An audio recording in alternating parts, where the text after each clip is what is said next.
Dimanche, c'est politique se poursuit, mesdames et messieurs. L'heure est à présent au plateau des hommes des médias qui commentent l'actualité de la semaine. Eh bien, merci d'être au rendez-vous. Nous vous souhaitons bel et bien, une fois encore, une très bonne fête de Pâques que vous célébrez. Et oui, ça continue. Nous en avons jusqu'à lundi. Mais pour l'instant, nous sommes dimanche et l'heure est au débat avec les hommes des médias qui sont déjà sur place.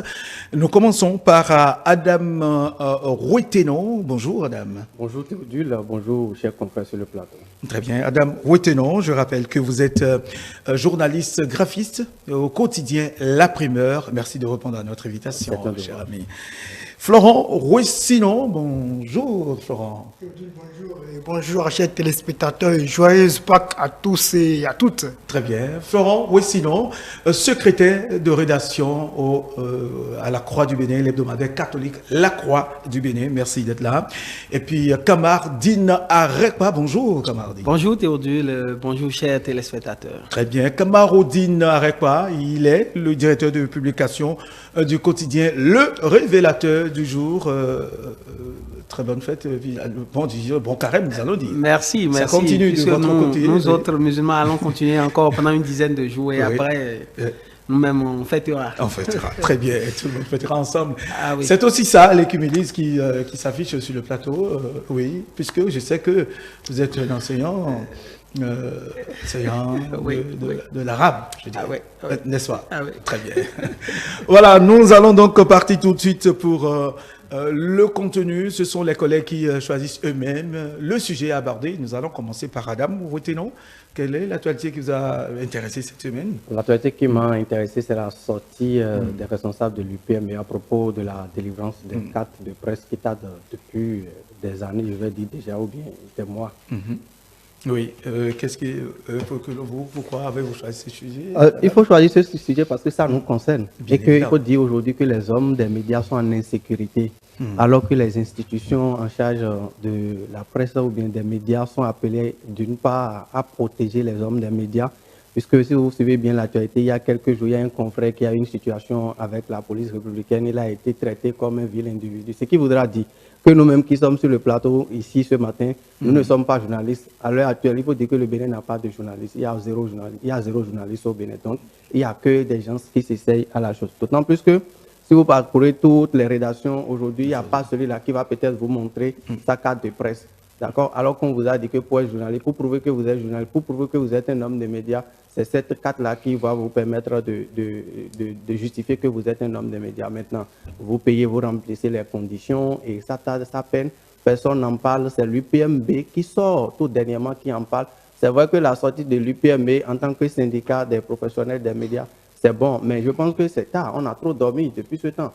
J'imagine que c'est un citoyen ou bien une structure privée qui a une situation avec une structure étatique depuis ce temps-là, qui a payé régulièrement, normalement, qui remplit les conditions, sa part de contrat et de l'autre côté, il n'a pas le retour. Je pense qu'il y aura déjà beaucoup de choses qui vont se passer. Les gens vont se traîner devant des juridictions. Maintenant, pour les hommes des médias, je pense que d'une part, on pourra nous appeler des éducateurs et que nous devons donner de bons exemples. C'est pour cela peut-être que ça a tardé du côté de l'UPMB à réagir et du côté de la RAC, on ne sait pas. On ne sait pas ce qui se passe réellement. La RAC ne parle pas, personne n'en parle. C'est tout porte à croire que tout le monde est plaisant, tout le monde est content de ce qui se passe, alors que ça n'honore pas notre pays parce que des journalistes sont appelés à sortir du pays. Ces cartes, on nous a vendu de tous les noms que ces cartes ont des avantages. Est-ce que les cartes-là ont des avantages sur la table de la RAC ou bien c'est dans la poche du professionnel des médias que ça a de valeur? Juste aujourd'hui, personne n'a des cartes, on s'y plaise, on va à des reportages. La RAC nous livre à la population ou nous livre à l'insécurité et il va falloir agir au plus vite. Et que l'UPMB... On ne va pas dire que la RAC nous livre à l'insécurité. Non, je pense quand même que c'est vrai, vous avez dit ça. Okay. Quel est le sort réservé à notre confrère aujourd'hui si, évidemment, il n'arrive pas à prouver qu'il est journaliste? Quel est le sort de notre confrère? Et ce qui est arrivé à notre confrère peut arriver à chacun de nous ici. Et si ça nous arrive, est-ce qu'aujourd'hui on ne peut pas dire que notre confrère est en insécurité? Est-ce qu'il dort bien? Même s'il dort, est-ce qu'il dort bien? Il est en insécurité. La sécurité, ce n'est pas quand on tire sur toi, ce n'est pas quand tu vas sur un reportage et on te bastonne, non. C'est que tu es sûr que les pièces dont tu as besoin pour bien exercer dans ton domaine, tu as toutes ces pièces et tu l'exerces très bien et que tu n'enfreins pas à la loi. Maintenant, lui, si aujourd'hui tous les journalistes ou bien nous-mêmes qui sommes sur le plateau, nous tombons dans cette situation, ça veut dire que nous ne savons même pas à quel sort on sera scellé au finish, parce qu'on peut vous traiter avec le code du numérique en tant qu'individu simple, mais en tant que si vous êtes journaliste, on peut vous traîner devant la RAC ou bien l'ODEM ou bien autre structure qui pourra gérer cette affaire. Mais si nous sommes dans cette situation et personne n'a sa carte, moi je pense quand même que nous sommes en insécurité et il va falloir vite agir et que les gouvernants aujourd'hui, je pense que c'est le moment de nous ramener le ministère de la Communication. Parce que, entre-temps, ces deux institutions qui signaient et ça passait vite, et ça revient à une seule institution, et ça tâche, je pense qu'il faut ramener à deux. Je pense que la co-signature, on pouvait dire que c'est la co-signature que pouvait retarder, mais l'expérience vient de nous montrer que la co-signature ne retardait pas la délivrance des cartes de presse, mais plutôt c'est la signature d'une seule institution qui bloque les choses. C'est vrai que on apprend selon les rumeurs parce que nous n'avons pas les preuves établies qu'il y a eu des réformes qu'il faut nous faire établir des cartes de presse par l'ANIP. Mais je pense que nous n'avons pas payé à l'ANIP. Nous n'avons pas payé à l'ANIP. D'accord? Les professionnels de médias ont payé sur un compte que la RAC a indiqué. Donc, si nous devons faire le débat aussi là, il faut qu'on puisse mettre l'accent sur la RAC, que la RAC fasse de tout possible, arrive à faire de tout, à peser de son poids pour que les professionnels de médias aient les cartes le plus tôt possible. Maintenant, l'autre facteur, nous avons payé il y a des années. Est-ce que la date, d'accord, de l'édition, est-ce que c'est ça qui sera sur les cartes désormais, ou bien c'est la date de dépôt, ou bien la date de validation? Il va falloir veiller également à ce volet-là, parce qu'il y a un certain nombre d'années et nous avons payé le montant y afférent. Et il va falloir agir en conséquence. Merci à vous, Adam Retenon. Florent Rouessi, non, votre réaction par rapport à ça, selon vous, qu'est-ce qui retarde la délivrance de ces cartes professionnelles pour les hommes des médias? Je pense qu'il faut remonter en 2014, au cours des deuxièmes états généraux de la presse au Bénin, pour comprendre ce qui fait retarder la délivrance de la carte de presse aux hommes, de la carte de journaliste aux hommes des médias. Parce que déjà, aux États généraux en 2014, parmi les conclusions, il est dit qu'il faut procéder à la numérisation intégrale de la carte de presse, pour qu'elle serve à des formalités officielles, et œuvrer à la relecture du décret portant avantages liés à la détention de la carte de journaliste afin d'en améliorer le contenu. Et la mandature actuelle de la haute autorité de l'audiovisuel de la communication est en train de répondre à ce besoin, à cette conclusion des états généraux de la presse béninoise de 2014.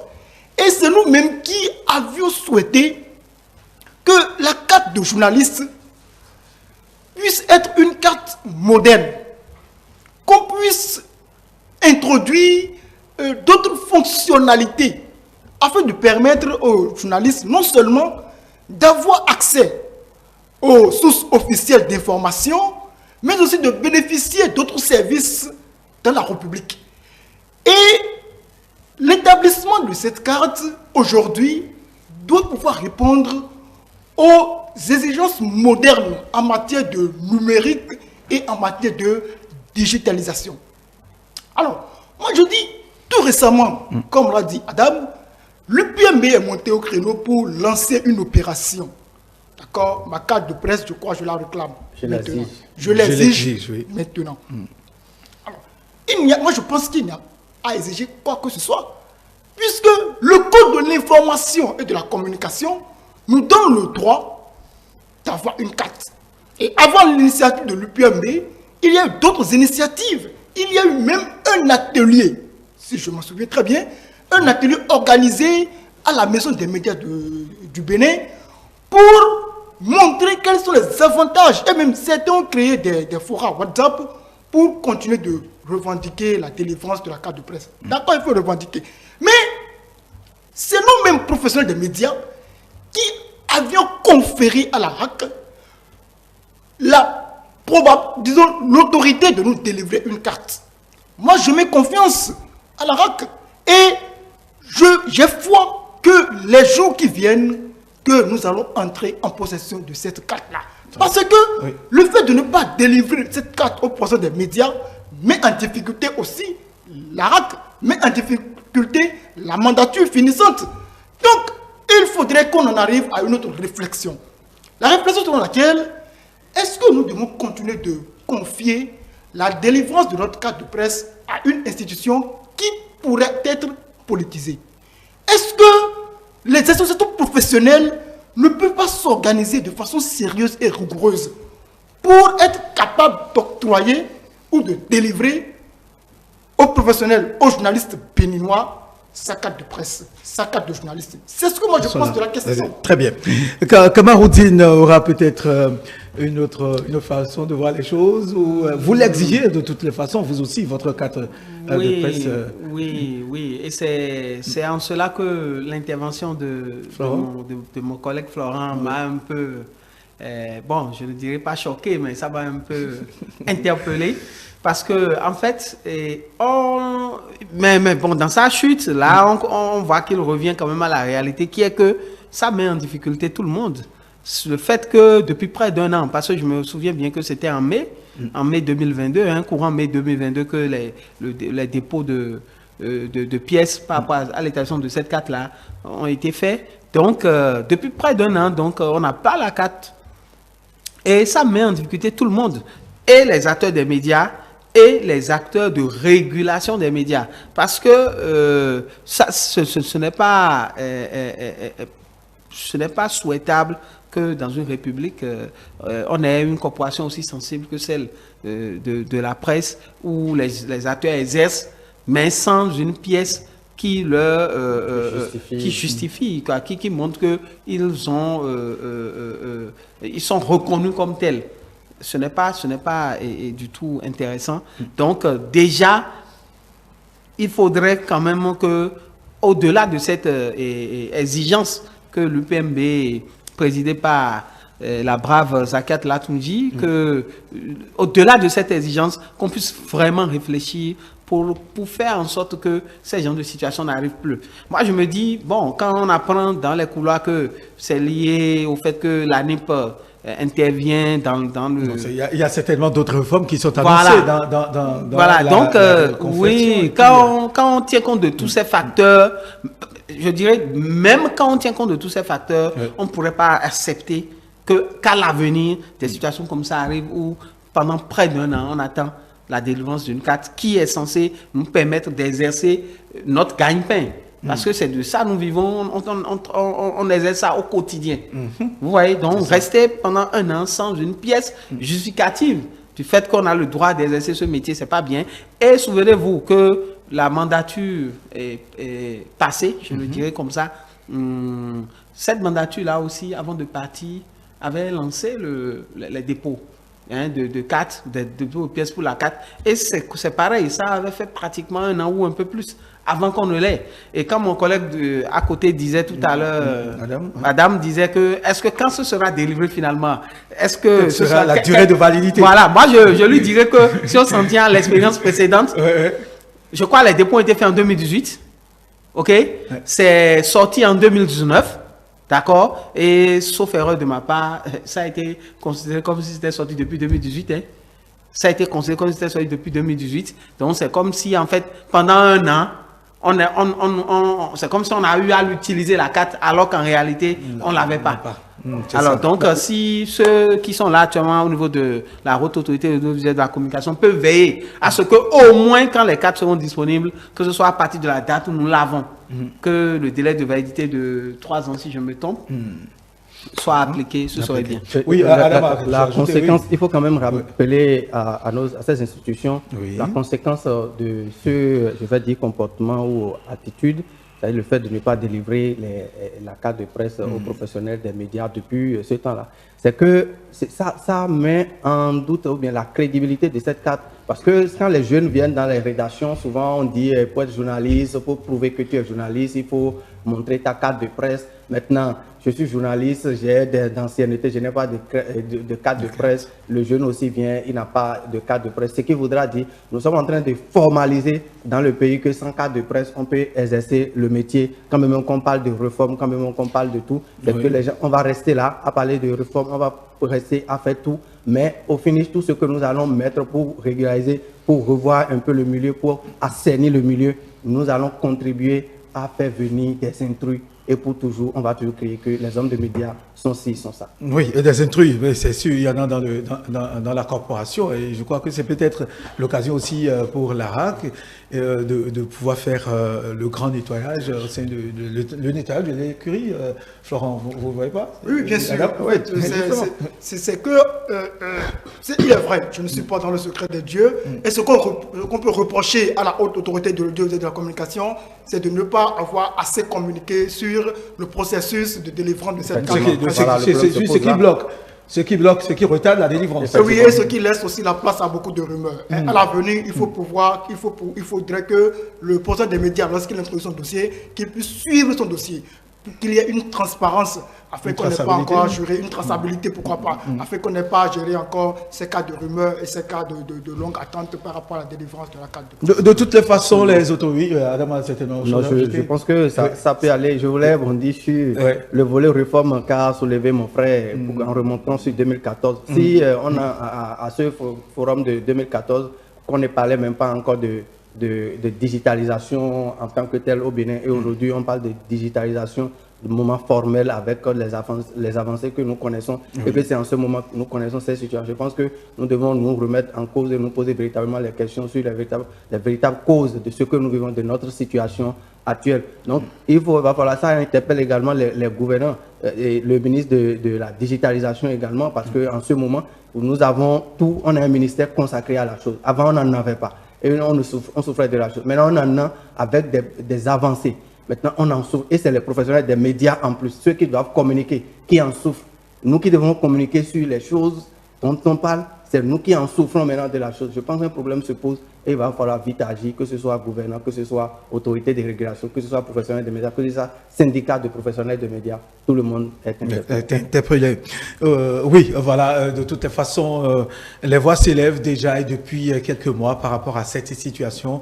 Il y en a qui expliquent le retard, ce qui est sûr, d'ici quelques semaines. Nous y croyons fermement. Les quatre des professionnels des médias seront disponibles.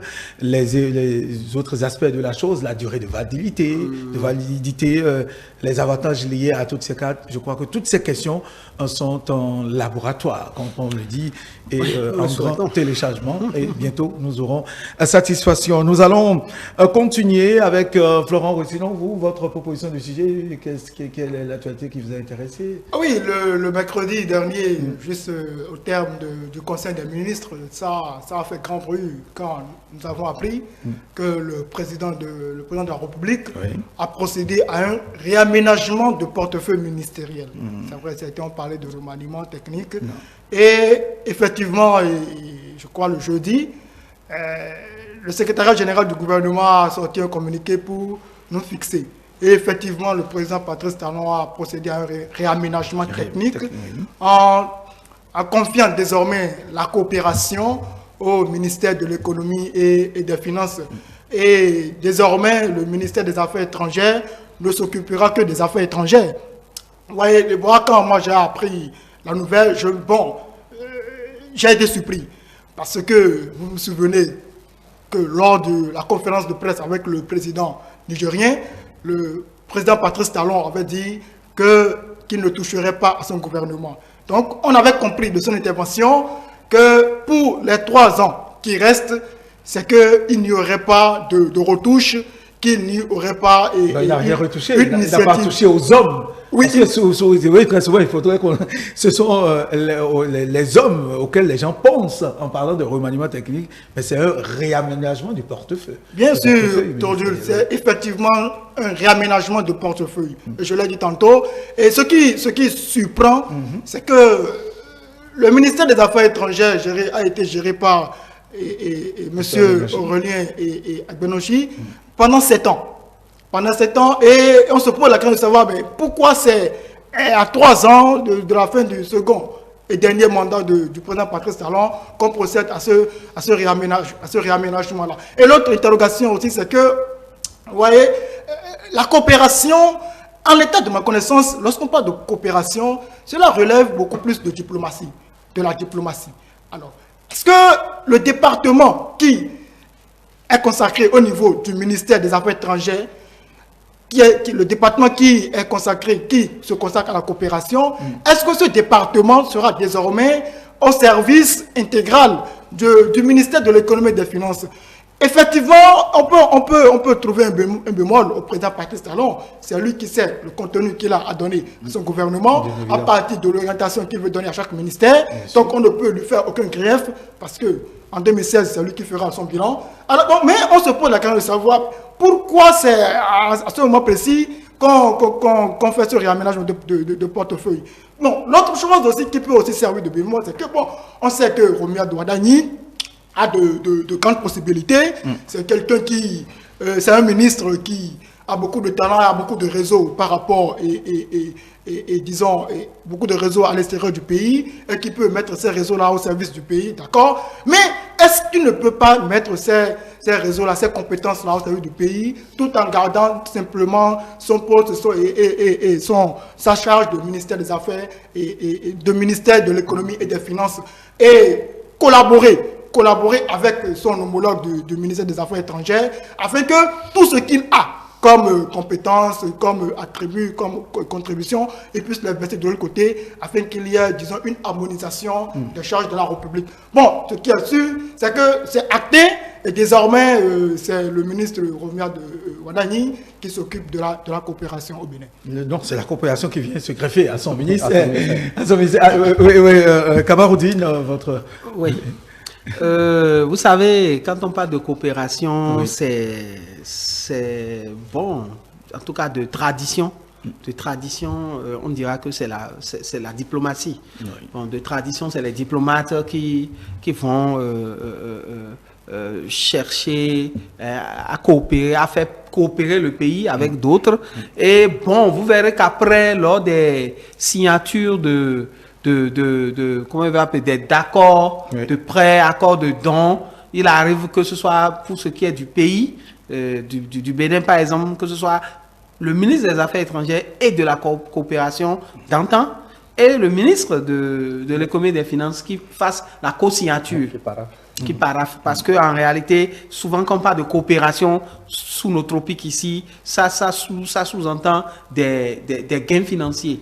Des accords de prêt, des accords de dons et autres. C'est ça qu'on met surtout dans le volet coopération. Donc, les diplomates, d'accord, ils sont peut-être en amont, mais en aval et dans la mise la gestion de cette coopération. Merci, c'est les financiers, c'est ceux du département de l'économie et des finances. Donc, pour ma part, moi, je me dis, bon, peut-être qu'il y a des goulots d'étranglement. Peut-être qu'il y a des... Je ne dirais pas forcément conflit d'attribution ou tout là, mais peut-être que le chef de l'État, en analysant les 7 ans de mise en œuvre de sa politique gouvernementale en matière donc, de coopération, s'est rendu compte que pour aller plus vite, il faudrait que ce soit le ministère d'État chargé de l'économie et des finances qui s'occupe désormais de la coopération pour que peut-être les choses puissent aller plus vite. Voilà. Donc, bon, je me dis, ça c'est ça. Et cela n'est pas forcément comment je vais appeler, c'est pas forcément un camouflé pour... le ministre René Agbenonsi, comme beaucoup le pensent. Voilà, ce n'est pas forcément un camouflet parce que en matière de spécialisation, d'efficience, parfois il faut voilà, donc pour moi c'est ça. Oui, Adam. Oui, je pense que le président Patrice Talon sait là où il va.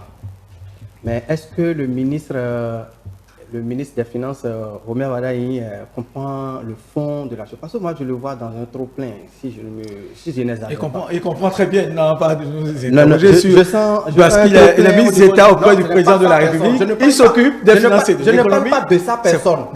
Je ne parle pas de la personne de Romia Douadani. Parce qu'après Romia Douadani, il y aura toujours le ministère. Il y aura un ministre. Le ministère va rester. Je ne parle pas de sa personne. Je parle du ministère. Parce que dans un passé récent, il y avait déjà un département du ministère du Plan qui a été affecté au ministère de l'économie et des finances. Oui, par le passé. D'accord, par le passé. Maintenant, le conseil des ministres passé, on voit encore tout un département qu'on va greffer encore à son ministère. C'est vrai que nous avons, comment on appelle, les cadres techniques de la coopération et tout qui vont faire le travail, mais il va falloir aller un peu plus doucement avec le ministre. Il est bon, certainement, c'est pourquoi on arrive à lui greffer beaucoup de choses, mais si on fait le trop plein à un moment, ça devient de trop. Les gens vous avez fait pour lui. Oui, on a fait pour lui parce que, oui, il est bon, c'est un cadre, mais s'il est bon, à un moment donné, si vous êtes bon dans un domaine, vous ne pouvez pas être bon dans tous les domaines. Si vous êtes bon dans tous les domaines, ça veut dire qu'il y a un problème. D'accord? Si vous êtes spécialiste d'un domaine et vous êtes bon, on peut vous confier d'autres choses, mais faisons doucement pour que ça ne claque pas de sitôt. C'est un jeune ministre qui est bon, qui a les compétences, mais allons doucement, c'est ce que moi je pense. Mais je pense que le président de la République sait où il va, et il sait pourquoi il a agi dans ce sens. Ce qui m'a surpris dans le communiqué du secrétaire du gouvernement, c'est que le ministère de l'économie et des finances ne change pas de dénomination et dans aucun ministère, on ne parle pas de coopération. Bon, ça craint un tout petit peu, c'est tout comme si le Bénin ne parle pas de coopération parce que les gens veulent voir. C'est comme quand on avait, on dit le ministère de la jeunesse et les gens se disaient, on a le ministère des sports et on ne parle plus du ministère de la jeunesse et des sports. Donc aujourd'hui, on revient encore, on parlera du ministère des Affaires étrangères tout court, on parlera du ministère de l'économie et des finances. Donc, volet coopération, ça ne sort pas, on ne voit pas ça. C'est vrai que ça existe, mais on ne voit pas ça. Ça craint un tout petit peu dans le futur. On peut vouloir chercher à corriger. Donc, ce serait peut-être un rétropédalage. Non, mais ce rétropédalage, oui, peut-être en griffe. De toute façon, avant d'en arriver là, le président de la République a fait des analyses, a fait un bilan de 7 ans, ce qu'on a pu gagner, ce qu'on aurait pu faire, et a discuté avec les deux ministres pour en arriver là, détacher la coopération des affaires étrangères, certainement. Comme vous l'avez dit, le communiqué du secrétariat général de la présidente de la République, ou bien du gouvernement, je dirais, pour être précis, du gouvernement, a dit que la dénomination ne change pas. Certainement, qu'au ministère des Finances et de l'Économie, il y aura un département, une direction coopération, parce que nous voyons, le Bénin est aujourd'hui sur le feu de la rampe, beaucoup de coopérations qui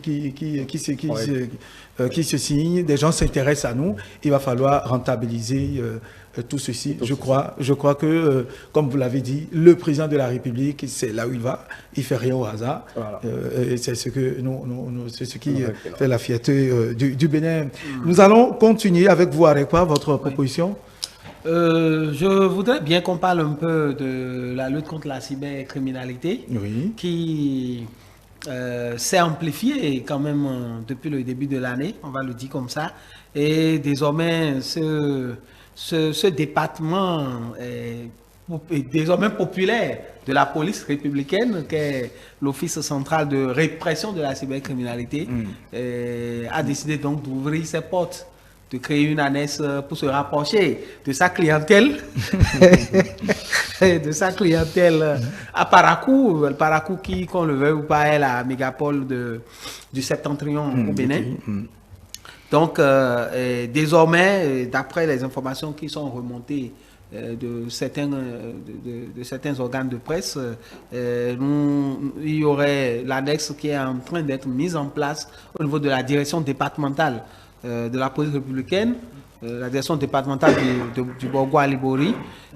Du coup, ça permettra, tel que c'est annoncé, ça permettra d'être plus actifs dans le septentrion, d'être plus actifs dans la traque contre ces cyber-arnaqueurs, ces jeunes hommes et femmes qui ont décidé de gagner leur pain, non pas à la sueur de leur front, mais à la sueur de leurs doigts sur les claviers, je le dirais ainsi.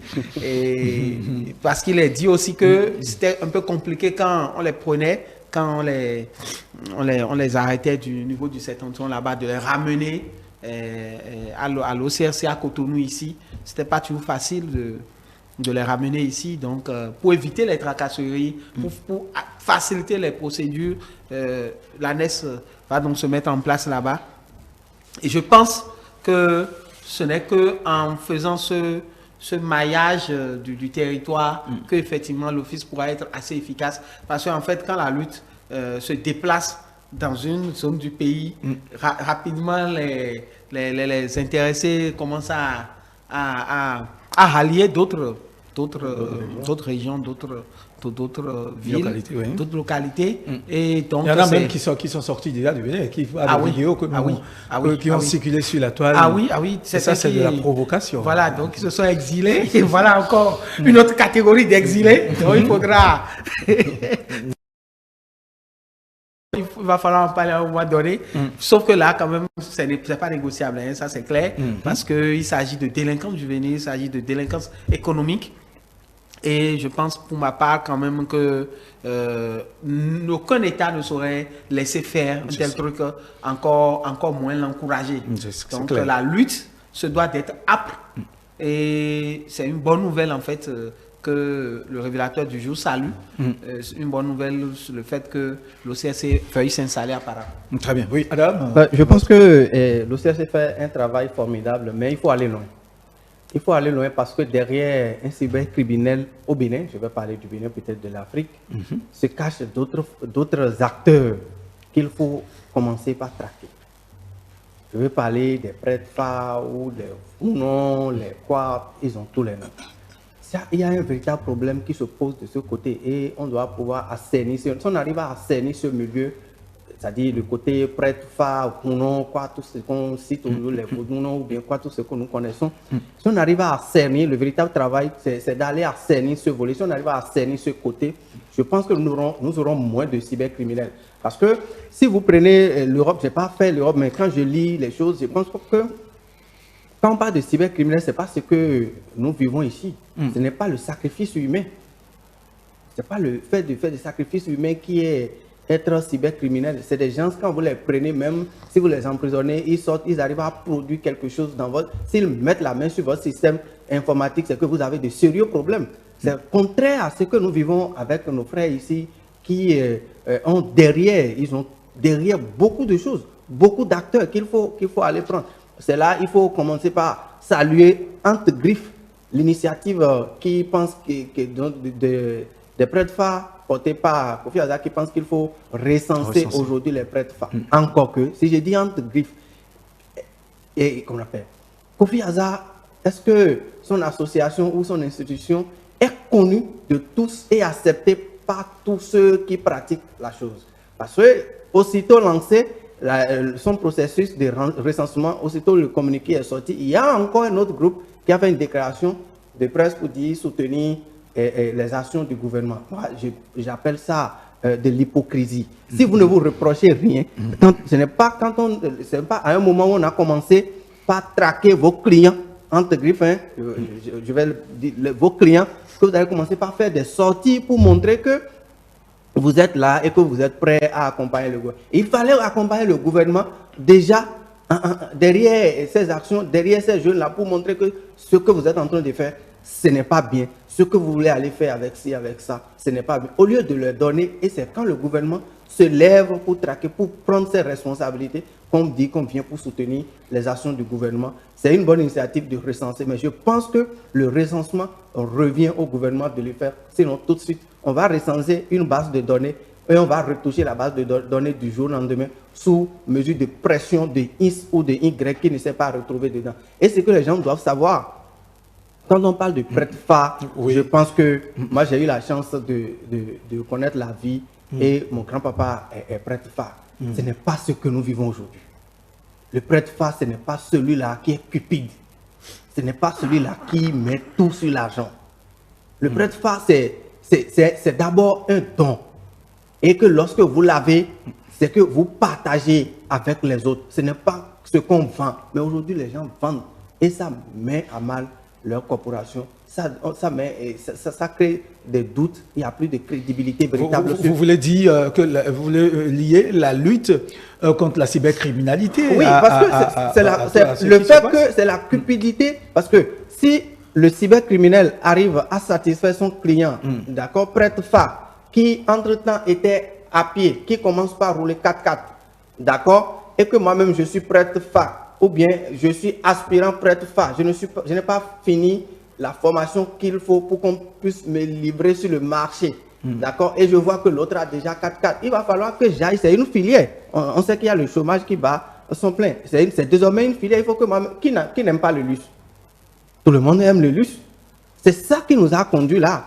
C'est ça qui nous a conduit là. Donc, il va falloir que l'OCRC, en faisant ces tracts-là, qu'on arrive à identifier les auteurs derrière. Ceux qui font les vidéos pour dire ils nourrissent les parents et tout ça. Il faut prendre tous ceux-là, les écouter véritablement. Ceux qui entourent, tous ceux qui nourrissent, dont on parle là. Il faut qu'on les écoute réellement pour savoir ce qu'il faut faire. Sinon, ils vont revenir et le mal va s'empirer. Oui, Florent, sinon, l'OCRC qui s'installe à Parakou, certainement les autres villes à Abomey réclament la présence de l'OCRC. À Abomey, il y a beaucoup, c'est la cité historique, traditionnelle, etc.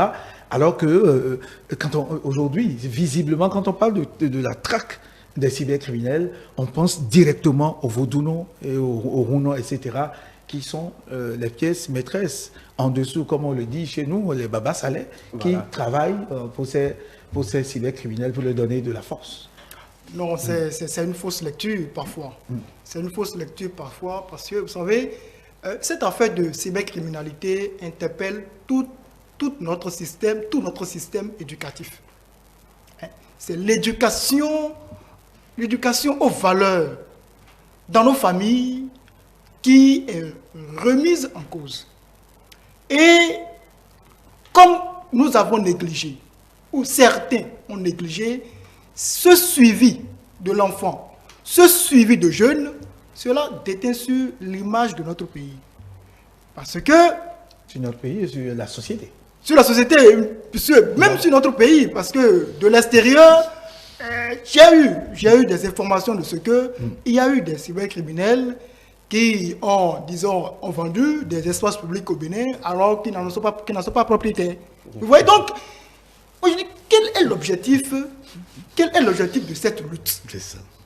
Il ne s'agit pas de traquer seulement, mais il faut pouvoir penser que le jeune béninois a un génie. Et comment est-ce qu'on peut éduquer à la bonne utilisation, à bon escient de ce génie béninois? Au lieu que ce soit un génie mis au service du vol, mis au service de la duperie, que ce génie soit un génie qui puisse servir la nation. Et l'Office central de répression des crimes, disons, de la cybercriminalité, fait bien de pouvoir traquer, de pouvoir mettre des dispositifs pour contrecarrer l'élan que prend la cybercriminalité au Bénin. Parce que le gouvernement a créé beaucoup de projets. Le gouvernement a mis sur pied beaucoup de projets pour permettre aux jeunes de mettre leur esprit créatif au service du développement. Vous avez par exemple CMCity, là, où les jeunes réalisent des startups, ils proposent des innovations. Alors, il faudrait qu'on en arrive à une véritable éducation à la culture béninoise. À la culture béninoise. Souvent, lorsque ces cybercriminels opèrent, ils disent, bon, certains qui disent que c'est la pauvreté. Non! Le Béninois a une culture de la pauvreté. Et il faudrait qu'on en arrive... Jusqu'aujourd'hui, jusqu'au XXIe siècle. Jusqu'au XXIe siècle, même les jeunes ont une culture bien sûr. de la pauvreté. Oui, quand sont-ils, ces jeunes, à accepter, souffrir, savoir que vivre dans la pauvreté? Ces jeunes ont une culture de la pauvreté parce que ils ont des parents, qui les ont élevés dans l'esprit de sacrifice. Justement, mais combien on accepte ce sacrifice, fait ce sacrifice aujourd'hui, oui, c'est la question qu'on se pose. Non, mais en fait, le fait d'accepter ce sacrifice, d'accord, ou le fait de ne pas accepter ce sacrifice, c'est sans ressent de l'éducation de la rue, en réalité. C'est que après avoir reçu l'éducation familiale, Les jeunes sont aujourd'hui confrontés à une éducation sur les réseaux sociaux.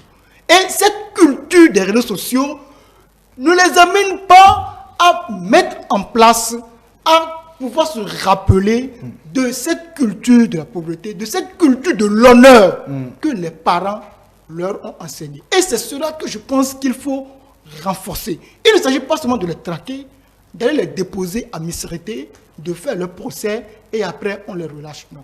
Il faut en arriver à une éducation, à une formation des consciences de ces jeunes-là, afin que le génie qu'ils ont, qu'ils mettent ce génie au service du bien commun. Moi, je pense quand même que ces jeunes, pour la majorité, n'ont pas de génie. Ils n'ont pas de génie. Ils n'ont pas de génie. Faire de la criminalité, et bon, un criminel ne peut pas avoir, on ne peut pas encourager ce génie-là, à mon avis. D'autant plus que vous avez dit dans votre intervention, je vous suis bien, c'est que c'est des gens qui sont nés dans des conditions, dans des milieux modestes. D'accord? Quand vous suivez même des vidéos que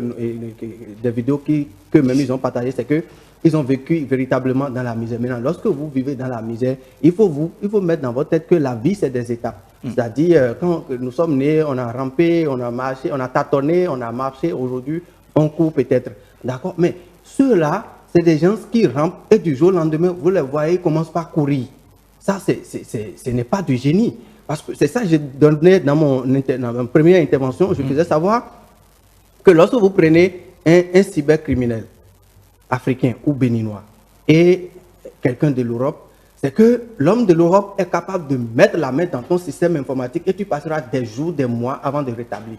Mais je défie, parmi ces cybercriminels, quelqu'un parmi eux qui peut mettre la main dans un système informatique au Bénin aujourd'hui, maintenant, pour qu'on puisse dire que ok, c'est un béninois, il peut en avoir. Mais dans ce lot-là, c'est 0,0005% qu'on va en trouver.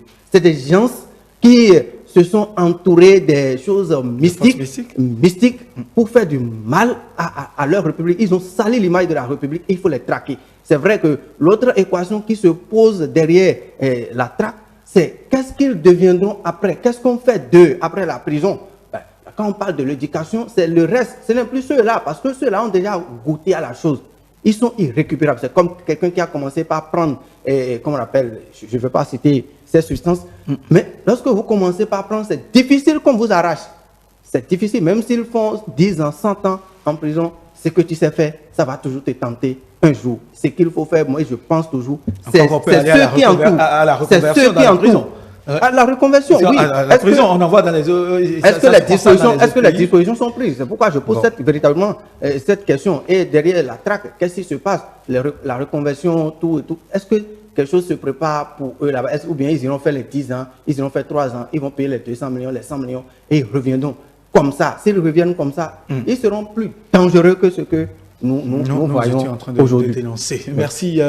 Kamardine Narekwa, nous avons encore quelques minutes que nous pourrons mettre à profit à aborder un autre sujet. Bien sûr. Pourquoi pas la lettre du doyen Karim Da Silva, au nom moins doyen Nicéphore Soglo. L'ex-président de la République. Qui lui est un ex-président de la République. Et vous savez, je pense que le week-end dernier, c'est avec ça que les internautes se sont délectés, parce que une lettre ouverte, je dirais, pour le moins incendiaire pour ma part, parce que je pense que dans l'état actuel des choses, même si le chef d'État a eu au milieu de la semaine dernière là justement à exprimer son ras-le-bol en griffe, son exaspération du fait qu'il n'a pas de retour positif de la part du chef de l'État par rapport à cette demande, à ces bon, je ne dirais pas supplications, mais par rapport à cette demande quand même pour que les prisonniers, les exilés, leurs conditions soient revues. Il serait revenu sur sa position entre-temps. Bon, il est revenu sur sa position en temps. Ah, déjà, oui. Voilà, donc ça, vous voyez, mais est-ce qu'il est revenu sur sa position avant la lettre ouverte ou après la lettre ouverte? Avant. Donc c'est que la lettre ouverte est même venue un peu comme ça, et puis voilà. Je pense, la lettre n'est pas venue. La lettre n'est pas venue en retard. C'est-à-dire entre la période de réplique, de rénonciation du fait, parce qu'il y avait eu des tollés, je voudrais rencontrer le président de la République qui ne m'a pas permis. l'autre avait déjà préparé sa lettre, qui était déjà même avec certains confrères, qui n'étaient pas diffusés. Mais il s'est fait que le communiqué de l'ex-président est venu, qui allait directement sur les réseaux sociaux. Mais puisque les confrères ont déjà ce communiqué, ça a été diffusé. C'est ça qui a fait que nous avons retrouvé la lettre sur la toile. Maintenant, sur le contenu, sur les actes, et commentons un peu. Ce sont nos aînés, ce sont nos parents, ce sont nos grands-parents. Oui. Je pense qu'il y a certaines choses qu'il faut dire et il y a certaines choses qu'il ne faut pas dire sur la place publique. Parce que quand moi j'ai lu certaines portions ou certaines phrases de la lettre, je me suis dit, mais nos grands-papas là aussi, entre-temps, à quoi ils ressemblaient? Permettez-moi de... Quand ils étaient beaucoup plus jeunes. Quand ils étaient beaucoup plus jeunes comme moi, à quoi ils ressemblaient? Qu'est-ce qu'ils faisaient concrètement? Parce qu'il y a des choses qu'il faut se dire, quand vous atteignez un certain âge, il y a des choses qu'il faut dire sur la place publique, il y a des choses qu'il faut dire, bon, mon frère, ça là, tu sais que ça que tu as dit, c'est pas bon, et vous vous entendez. Maintenant, quand ça vient sur la place publique, c'est la question que je me suis véritablement posée quand j'ai lu des extraits et des tirs. Bon, quelqu'un a dit, les missiles de nos aînés, venez vous asseoir, on va lire. Donc, ça nous a permis quand même d'aller un peu beaucoup plus dans le passé, mais ça nous a permis aussi de projeter encore l'image du pays quand ils étaient aux affaires, quand ils étaient jeunes, quand on nous compte l'histoire de, comment on appelle, du forum national qu'il y a eu. Donc, on peut déjà s'imaginer la conférence nationale, on peut déjà s'imaginer tout ce qui s'était passé quand quelqu'un rappelle même les discours, ouais. Comment on peut déjà se De toute façon, vous, visiblement, vous n'avez pas trop aimé. Je n'ai pas trop aimé le contenu. Il ne faut pas faire des choses sur la place publique parce qu'on a déjà... C'est une réplique, une manière peut-être de faire taire, en tout cas de dire que nous connaissons, nous savons quand vous étiez là, ce que vous avez eu à faire. Non, mais lorsque le tir est allé et il y a eu réplique, d'accord? Si ça continue, qui va les calmer? Parce que ceux-là sont appelés à calmer les plus jeunes. Quand il y aura situation entre les plus jeunes, c'est ceux-là qui sont appelés à les calmer. Voilà que c'est eux qui se lancent des tirs. Qui va les calmer? Donc c'est là, moi, je me pose qu'il y a un véritable problème. Et il va falloir revoir les fois à venir comment se tirer. On peut se tirer dessus dans la chambre et on montre la bonne face. Kabadi, puis on chute avec Florent. Oui, bon, moi, je trouve que la lettre est incendiaire et qu'il faut à l'avenir, il faut éviter des tours du genre, tout simplement. Parce que l'ex-président est dans un objectif, même si le doyen Karim ne partage pas le même objectif, je pense que ce n'est pas l'occasion de l'exposer. Voilà. D'accord. Oui, Florent, oui. Oui, vous savez, le doyen Karim Da Silva, il donne raison au professeur Félix Iroko, parfois. Parce que le professeur Félix nous disait lors d'un de ses cours qu'on dit souvent qu'en Afrique, lorsqu'un sage meurt, c'est toute une bibliothèque qui brûle. Et le professeur Iroko dit, mais tous les sages ne sont pas des bibliothèques. Il faut faire attention. Quand on est sage, on garde sa position de sage, on sait se comporter en public. On ne se comporte pas en public comme on est au concert ou à un spectacle. Le doyen Karim Da Silva, excusez-moi. Nous n'allons pas porter de jugement sur... C'est juste une analyse du contenu. Exactement, je vous dis... Sans porter de jugement sur le doyen Karim Da Silva. Non, vous savez, moi je suis dans les faits. Quand vous lisez très bien la lettre du doyen Karim Da Silva, il a utilisé des propos, il a été, disons, non courtois envers l'ancien président et Nicéphore de donner Soglo. Soglo a le titre d'ancien président de la République. Vous voyez donc, je pense qu'à l'avenir, il faut un peu de retenue. D'accord. Merci à vous, Adam Weteno. Camaro dit n'arrête pas. Florent Weteno, mesdames et messieurs. Et ainsi s'achève la discussion de ce dimanche avec les hommes des médias, le plateau des éditorialistes. Ils étaient présents. Florent Weteno, secrétaire de rédaction de l'hebdomadaire catholique La Croix du Bénin. Merci d'être venu. Adam Weteno également, lui, il est journaliste, graphiste au quotidien La Primeur. Merci de répondre à notre invitation. Ça nous fait beaucoup plaisir de vous avoir ici très régulièrement avec nous, partager ces moments d'échange Kamaroudine Rekwa, qu'on ne présente plus, directeur de publication du quotidien Le Révélateur du Jour. C'est avec eux, donc merci d'être venu.